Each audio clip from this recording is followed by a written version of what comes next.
एकल शिक्षा पद्धति और कोचिंग के माध्यम से सेवा भारती करेगा सेवा कार्य। राष्ट्रीय स्वयंसेवक संघ की शाखा सेवा भारती मानव कल्याण के उत्थान के लिए कई प्रकार के माध्यमों से सेवा करने का संकल्प लेकर चल रही है, जिसमें शिक्षा के क्षेत्र में उत्कृष्ट काम करने की योजना के साथ जिले में एकल शिक्षा पद्धति और कोचिंग सेंटर संचालित करने की योजना बनाई गई है।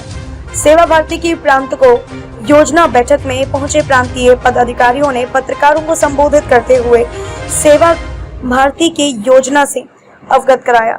सेवा भारती के क्षेत्रीय सेवा प्रमुख नवल किशोर ने बताया कि आने वाले समय में पूरे जिले में उन छोटी बस्तियों में संघ के कार्यकर्ता एकल विद्यालय पद्धति के आधार पर ऐसे बच्चों को शिक्षित करेंगे जो कोचिंग नहीं जा सकते या फिर आर्थिक मजबूरियों के कारण ट्यूशन घर पर नहीं लगवा सकते हैं।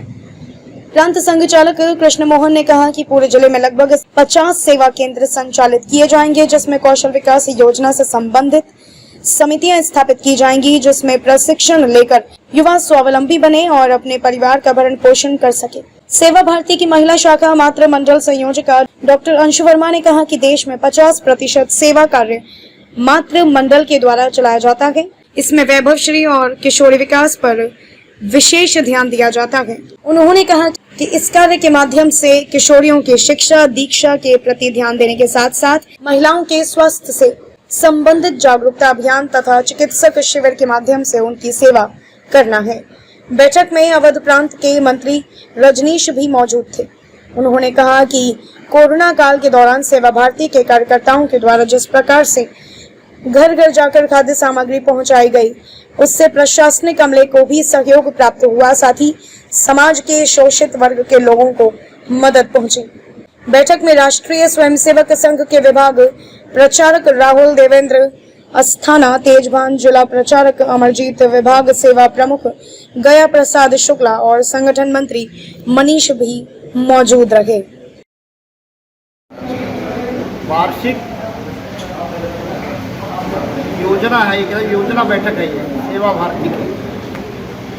सेवा के कार्य बढ़ाना है, प्रत्येक जिले में सेवा के काम बढ़ना चाहिए, इसीलिए वर्ष में एक बार वार्षिक योजना बैठक होती है, उसके लिए हम लोग बैठे हैं। रायबरेली के लिए कोई विशेष कार्य योजना है?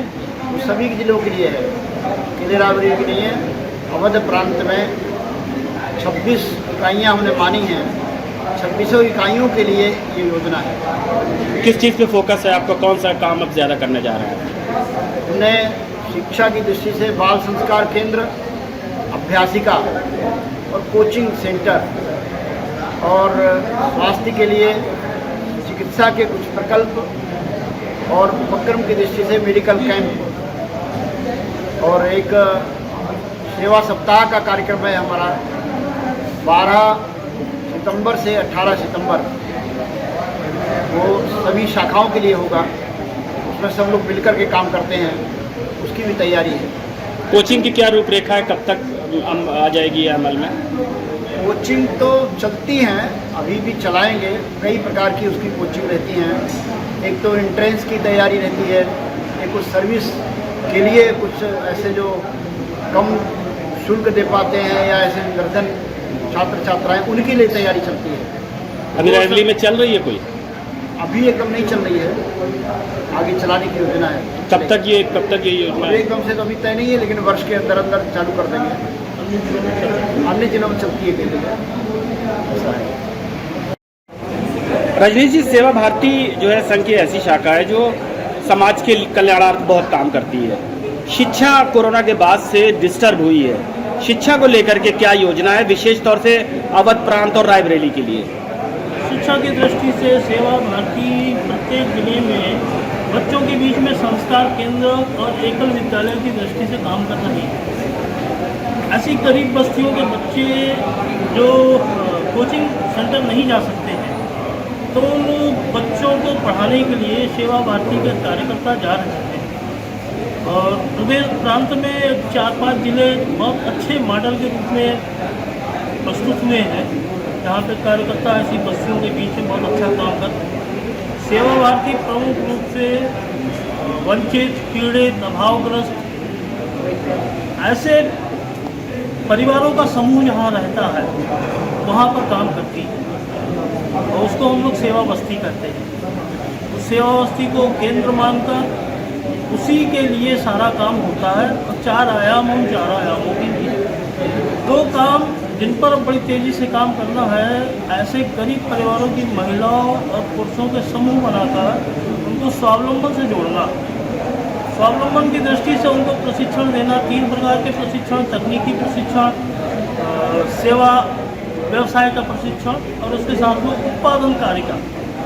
तो 3 प्रकार के व्यवसाय हैं, उन तीनों प्रकार के व्यवसायों का प्रशिक्षण देते हुए उनको स्वावलंबी बनाना।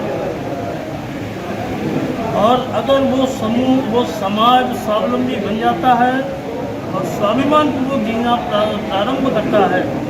शिक्षा के क्षेत्र में आप बता रहे थे, कोई कोचिंग के प्लान है क्या आपका? हाँ, कोचिंग का प्लान है, अभी 4 जिलों में चल रहा है। शेष जिलों में कार्यकर्ताओं के साथ बैठकर बातचीत चल रही है, योजना बन रही है। अति शीघ्र बाकी के जिलों में प्रारंभ होगा। ठीक।